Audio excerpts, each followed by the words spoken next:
everyone, my name is Vina, aka Miss WOC Reader, and welcome back to my channel, and welcome to my July reading wrap-up.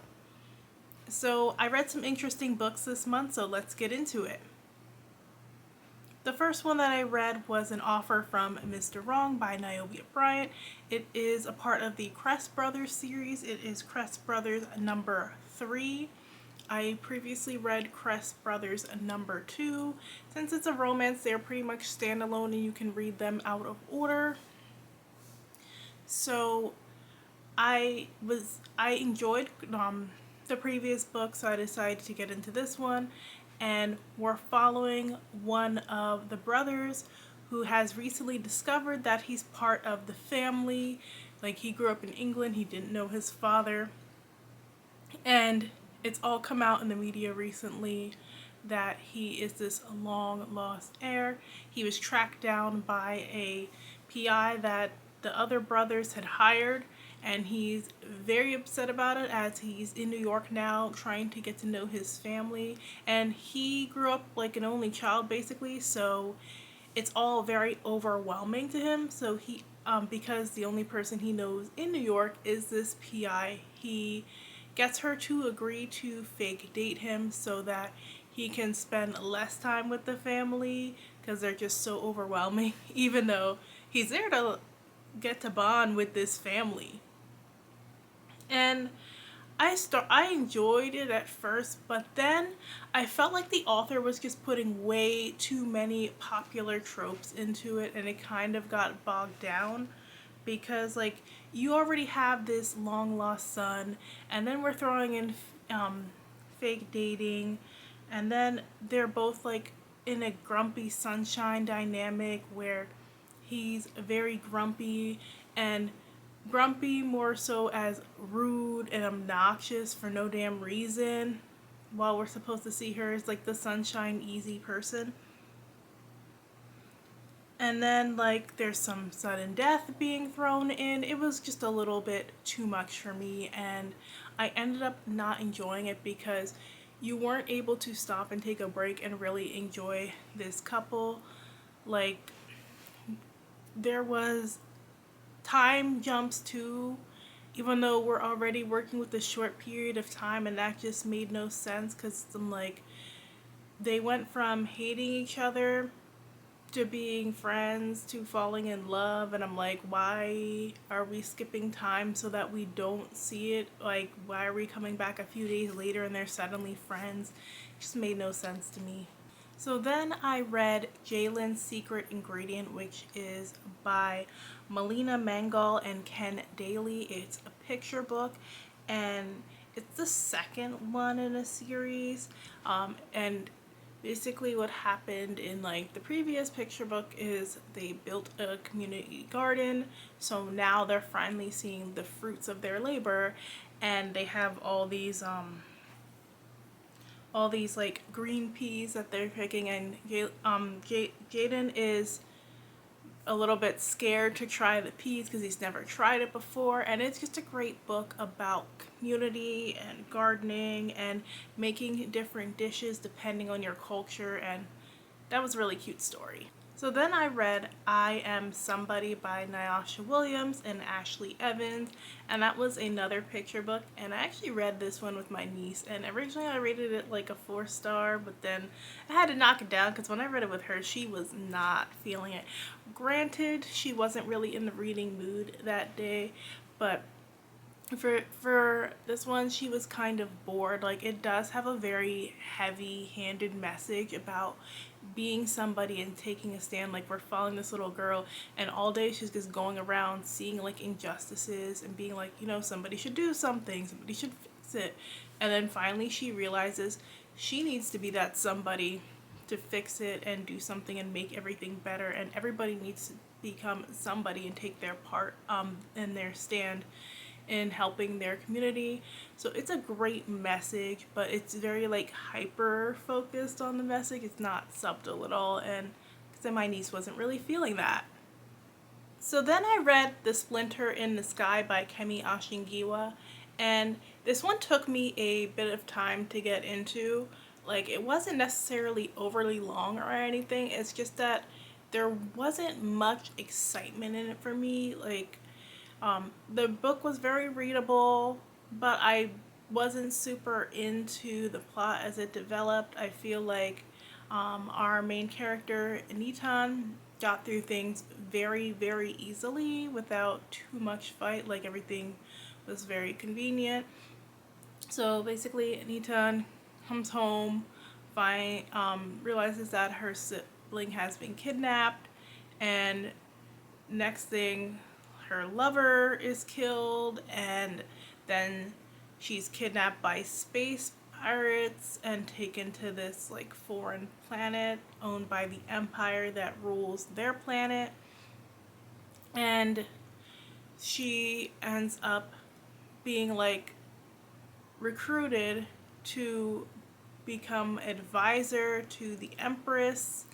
And there's a lot of political intrigue here. There's a lot of talk about colonialism. I don't necessarily feel like there was that much impact here. Like I said, everything kind of flowed really easily. It was very much like, this is wrong, this is right, which for an adult space opera, I was just expecting more dynamic. I was expecting more standout characters here, and it was just okay. It's just like, it's not really what I was expecting. Oh, and also there was like hints of a romance here, like a sapphic romance, but I don't feel like we fully went there as much as we could. It said it pretty much stayed in the safe zone the entire time. Then I read A Chase for Love by Candace Shaw, and this was actually a fun Christmas romance. I really didn't read for Christmas in July this year like I usually do, so I wanted to get at least one book in, and this was like fun for me, and it had just enough holiday spirit without being overwhelming. It had a sweet message. This was also like a part of a series. It was like the last book in a series, but you don't need to read the other books prior, because again, it's romance. It basically stands on its own. But basically, we have Blythe and Chase, and Chase is this rich video game developer. He's throwing this big Christmas charity event to benefit the Children's Hospital, and he recruits her to do some of the art for the event. And he's been flirting with her for over a year now. She's feeling him, but she really doesn't like want to put out there that she's feeling him. And they kind of fall in love as they work towards preparing for this event. Like I said, cute, fun, just the right amount of seasonal. Then I read Family Lore by Elizabeth Acevedo, and I did a whole separate review video for that, so I'm really not going to spend time talking about it here. I will link it for you, but the biggest thing I will say is a lot of people are going to go in expecting it to read like her YA books, and it does not at all. And if you're not a lit fic girly, you're probably not going to enjoy it. Like, it's very much lit fic. Then I read The Coolest Beard, and this is by Betty Teckle and Nicholas Alexander. And this was great to read. I was like looking forward to this because I like finding stories that are for young black boys, because they're just so left out when it comes to books. And I have a nephew, he loves to read, so he gets super excited when I bring him books. And this was cute because we're following a little boy who really looks up to his dad, and he looks forward to those days when he can go to the barber shop with his dad, and he wants to just grow a beard so he can be like his dad and be up in grown folks' business at the barber shop. But then he realizes, it's not just his dad's beard that makes him cool. And I really thought it was a sweet one. Then I read The Sun and the Void by Gabriela Romero LaCruz. And The Sun and the Void, it takes a long time to really get into this book. Like, the first 30% of it is just build up, and it's dual POV, but we're mainly focused on one POV over the other. We're following Reina and Eva. We're following Reina and Eva. Sorry, her name mistakenly escaped me for a moment.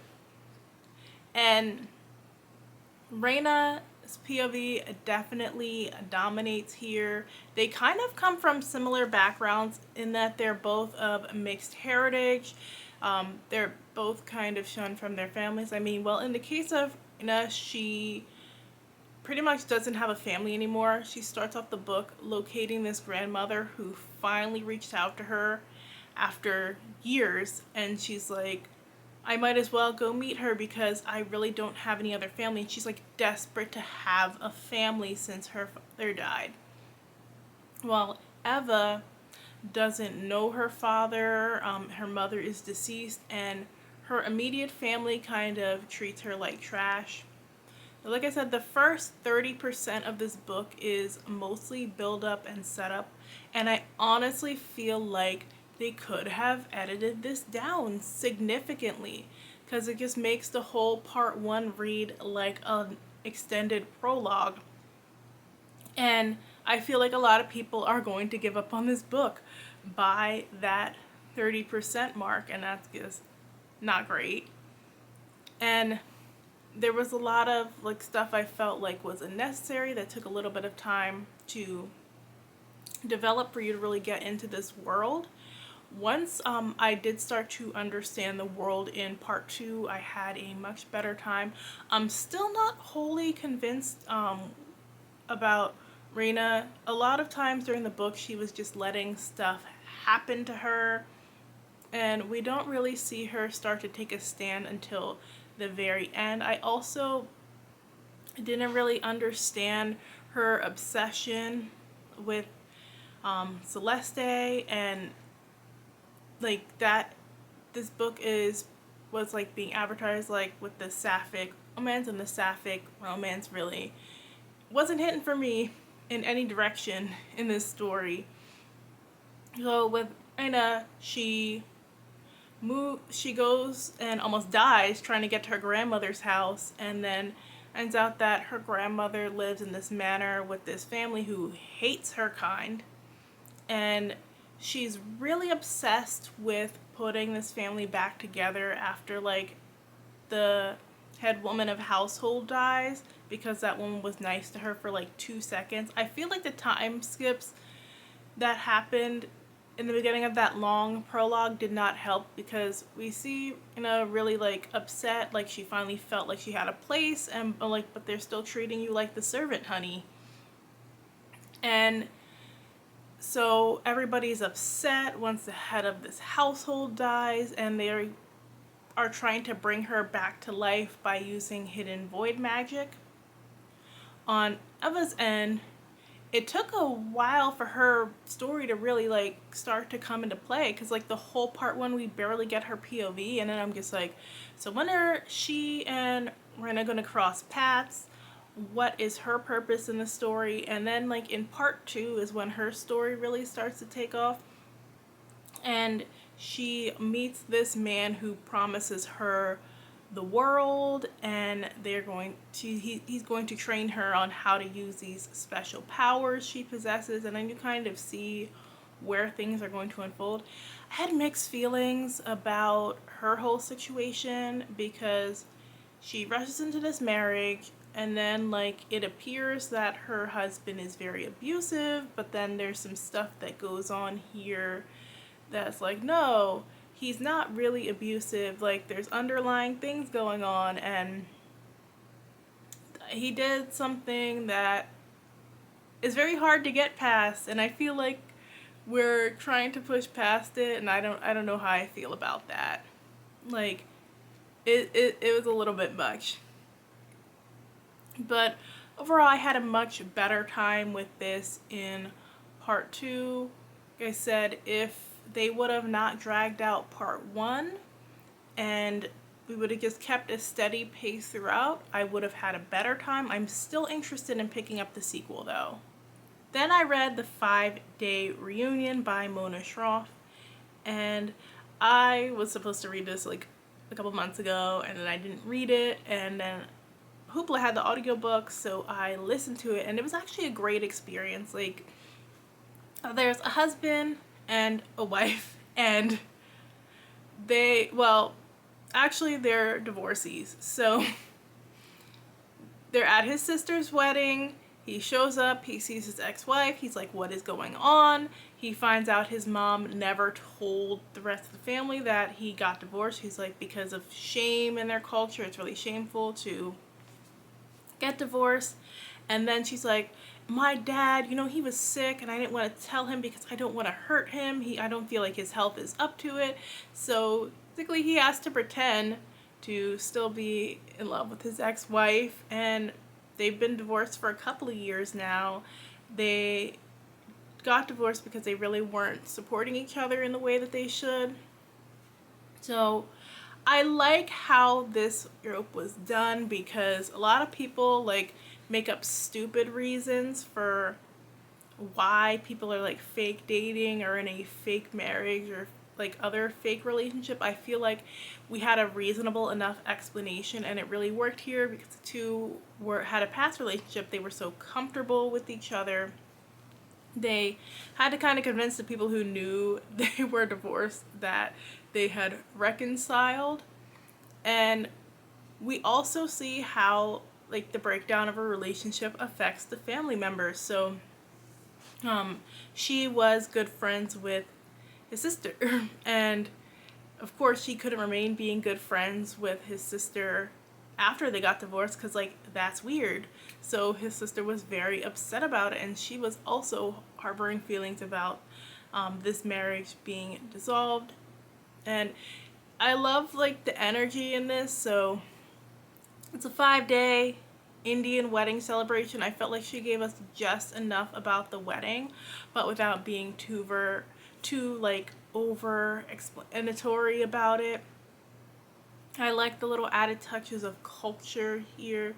And I like the drama.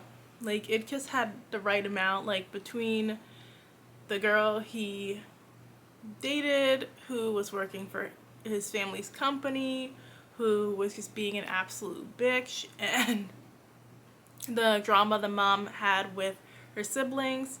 There was a lot going on, but it was a good time. Last, I have Forged by Blood. This is by Igor Okeson, and this is a debut fantasy. So it's being published by an adult imprint, but I definitely remember when the author was originally pitching this, and she wrote it as a YA and was pitching it as a YA initially, and it still very much reads like a YA. And I'm just telling you is that because I don't normally like say like, oh, because the characters are young, like it reads like YA, but no. This is YA. There's really nothing adult about it. It follows a lot of like YA tropes. And I had a hard time with this because I kept getting into it, and then I would be not into it, and then I would get into it again, and the pacing just was a struggle bus throughout this. Like, there were a lot of interesting ideas, but I feel like because it was so YA, it was very straightforward. Like, first of all, the main character is 17 for the majority of the book until she turns 18. She makes like a lot of naive decisions. There's a lot of like childish things going on. Like, I mean, we follow her at the beginning when she's like 8, and she sounds very mature for an 8-year-old. Like, her tone does not change from the time she's 8 through the time she's 17, 18. So that was a little weird. Basically, she watches her mom get killed and then ends up on the run, and then years later she is adopted by this family who took her in and took care of her. And she gets in trouble because she tries to save this little boy and girl who have these special forbidden magic powers like her. And one of the king's guards ends up blackmailing her, and he wants her to kidnap the prince. Lo and behold, the prince is the boy who she blames for getting her mother killed. And so at the same time, she's on this journey to kidnap the prince with like her boyfriend of sorts. Like, he's a childhood friend. They basically have this agreement going on where it's like, I'll marry you if no one else is available. And like, then she also has this like attraction to the prince, even though she believes that he is responsible for her mother's death. And the love triangle really pissed me off in this one. Like, it did make for some wacky, fun hijinks during the journey, and I liked that part, but I'm just like, oh my gosh, make it a throuple already. And since this is supposed to be adult fantasy, a throuple would totally work here. But no, of course it's going to be the typical like YA-esque love triangle where you have the hometown boy is going to lose to the mysterious princely character, and it just kind of made it like, you know, like, what's the point? And that's the big problem that I have with like love triangles. Like, there's always one clear winner, and so I didn't like that part because I feel like she was so wishy-washy with it too. Like, she's 1 minute she's making out with like the hometown boyfriend, the next minute she's making out with the prince, and she's just like so free with her kisses back and forth, and I'm like, for why? Make up your mind. And she has these blood magic powers. This was actually compared to the blood trials, and the only comparison is that there's some blood magic and they're both black. Like, that's really much it. Oh, and they're published by the same publisher. That's it. They're not alike in any other way. Ikenna is very like action, action, action, and like I'll kill you, whereas Demi, the main character here, is very passive, and she doesn't want to kill anybody. She's adamant that killing is not the answer, and that's another thing that kind of made it feel like it was still YA, even though it's supposed to be adult. Like, it was very, very straightforward in its messaging. There were a lot of things that were repeated over and over again, which I'm like, especially with like the heavy-handed colorism of this world, and I would have been able to read past that, except the pacing was like up and down, up and down. We'd have really exciting moments where I was really into it, and then it would kind of like lull. And so she's like very like, this is wrong, killing is wrong, and I feel like every time we kind of gave her agency to make a move, she'd be like, no, we can't do this. Like, she decides to kidnap the prince because she wants to get her revenge, and she's like all about revenge for like 2.5 seconds, and then she's like, revenge is not the answer, we need to work together and all come together like nicely, and that bugged me. I'm not sure if I'm going to read the sequel. Like, I feel like it ended in a way where there were just enough that you get a satisfying ending here, but like you can do a lot in the sequel. But I'm like, until she steps up and has like a major personality change, I'm not sure if I'm interested in following her journey for like another 400 plus pages, because she doesn't like have a very different personality than a lot of other fantasies I've read. Like, this did not need to be published as adult. This could easily sit next to Children in Blood and Bone, The Gilded Ones, Raybearer, Beasts of Prey, etc. on the YA shelf and be fine. And while the magic system was interesting, it was one of those situations where it's like, and if like they believe if they kill that they'll lose their power. So she goes through a lot of situations without losing her powers at all. And like, I thought I was gonna get something more like the Blood Trial, where she's heavily using her magic, and that also didn't always happen here. And I wanted more actual revenge. I feel like the oppressed deserve to have their revenge instead of having to take the higher road and be the peacemakers. So yeah, that part wasn't totally convincing to me. So overall, it was a mixed month. I feel like I read a lot of stuff that was just okay, or but could have been better, at least on the fantasy end of things. And yeah, let me know if any of these books sounded interesting to you. Let me know if you read any of these. And if you like this video, make sure and hit that like button. Thanks so much for watching, and I'll talk to you guys soon. Bye!